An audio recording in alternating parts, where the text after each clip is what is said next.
Welcome back for another video. In this one we will talk about players with highest predicted points in game week 6. Starting with goalkeepers, and the first one is Ederson. He's projected 4.3 points. Ederson got 19 total points in 5 appearances with 2 clean sheets and only 7 saves, which is really low comparing to other keepers, but that means he has a solid defense in front of him.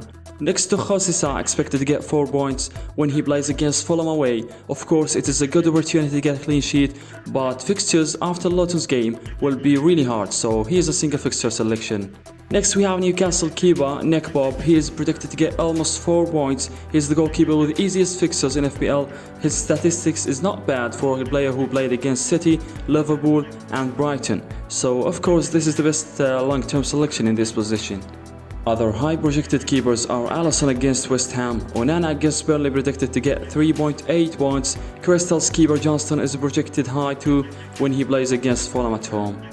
On to defenders, where we have Ruben Diaz as the defender with highest predicted points. He projected 4.4 with easy 2 fixtures coming up. He's not a long-term selection, as you see fixtures is not that good after game week 7, but for Nottingham home match of course there's a chance for getting a clean sheet. Next to the player I spoke about before the last week and actually scored a goal, I'm talking about Andy Robertson, who's projected 4.3 points with really good fixtures for long term and still differential with this low ownership percentage, just 5.6. It was 4 last week. Of course, as we saw in Wolves match, he has really high attacking responsibilities, so of course Robertson is one of the best selections for the next period. Ethan Pinnock expected to get 4.1 points in the next match against Everton at home.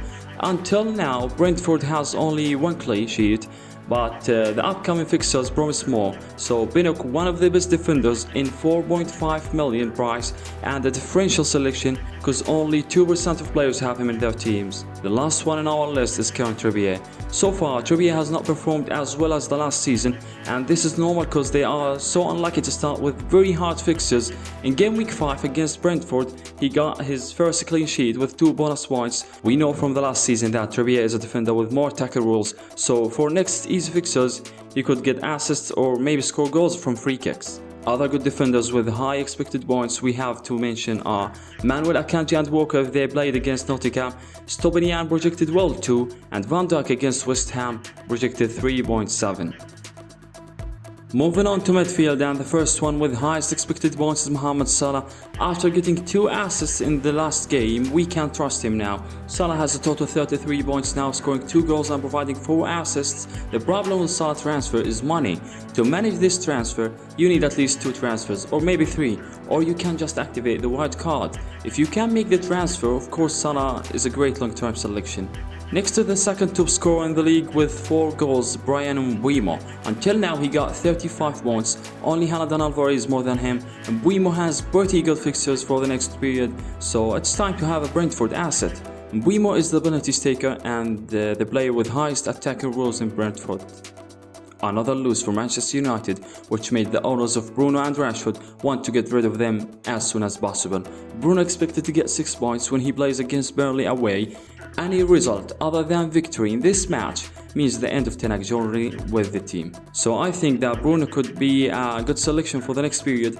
If you have him in your team, wait more, but if you don't, there are more other guaranteed options to buy. The last player is Saka, expected to get 5.8 points. Not easy fixtures coming up for Arsenal, but Saka can score anyway. In his 5 appearances, he scored 2 goals and 2 assists with total 31 points. His ownership percentage is almost 65%. That means any return he can get could affect you. Other midfielders with high expected points for game week 5 are Odegaard, projected 5.4, Pascal Gross against Bournemouth, Eze against Fulham projected well, then Mitoma and Martial still in the projection, both of them predicted to get 4.8 points. Moving on to forwards, and the first one of course is Haaland. Haaland expected to get very high number of points this week, 8.8 points when he plays against Nottingham Forest at home. Haaland continues the great performance of the last season by scoring 7 goals until now and 1 assist. I don't have to tell you that Haaland should be in your team. 7.8% of players who don't have Haaland in their teams. What are you doing? Nicholas Jackson expected to get 4.7 points next week. Chelsea's fixture is still not bad, so players like Chilwell, Sterling and Jackson could perform well in the next period. Jackson scored just a goal from the beginning, so His number is of course so bad. Chelsea is still in their bad form, so he is in projections, but of course I can't recommend you to buy him. He did nothing to deserve a transfer. Next we have Alexander Isak and Wilson with the same number, 4.4 expected points. Newcastle, as I said, have really easy fixtures. Isak scored 2 goals and Wilson scored 3. So who I should pick? Okay, Isak started 4 times, but Wilson played every match, but only started once in the last match. So we can conclude that Isak is the starting player. It's your choice. I prefer Isak. The last player is Julian Alvarez. His performance is incredible after Guardiola found a combination between him and Haaland.